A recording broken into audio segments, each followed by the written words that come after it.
Deer park కరీంనగర్లో ఉన్నాము. ఈ డీర్ పార్క్ 30 ఎకరాల్లో ఉంది.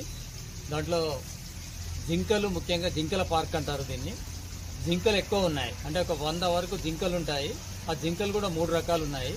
నీల్గాయలు, తర్వాత స్పాటెడ్ డీర్, బ్లాక్ బక్స్ ఉన్నాయి. ఈ 3 రకాల జింకలతో పాటు అనేక రకాల పక్షులు, తర్వాత చిన్న జంతువులు ఉన్నాయి. చిన్న జంతువులు అంటే హంస్టర్స్, తర్వాత కుందేళ్ళు. ఇక పక్షుల లోపల peacocks, American hen, Turkey, emu, birds కూడా ఉన్నాయి. దాంతోపాటు మన ప్రత్యేకత ఏంటంటే హంస్టర్స్ ఎక్కడ ఉండవు. హంస్టర్స్ మన పార్కులో ఉన్నాయి. వీటన్నిటికీ సమ్మర్ వచ్చినప్పుడు మనం ఎక్కువ జాగ్రత్తలు తీసుకోవాలి.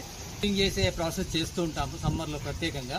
ఎందుకంటే తుంగగడ్డి కప్పడము, ఈ గన్నీ వ్యాక్స్ కట్టడము, వీటిని తడపడము, ఒకసారి కాకుంటే 2-3 సార్లు తడపడము, టెంపరేచర్ పెరిగిన విధంగా మనము ఈ కూలింగ్ అనేది చేస్తుంటాము. వాటికి కావాల్సిన ఫుడ్ కానీ, మెడిసిన్ కానీ, తర్వాత వాటర్ కానీ ఇస్తూ ఉంటాము. ఈ విధంగా మనము డీర్ పార్క్ లోపల ప్రొటెక్ట్ చేస్తున్నాము. ఎలాంటి ప్రాబ్లం లేదు. అన్ని రకాల జంతువులు, పక్షులు అన్నీ కూడా హ్యాపీగా ఉన్నాయి.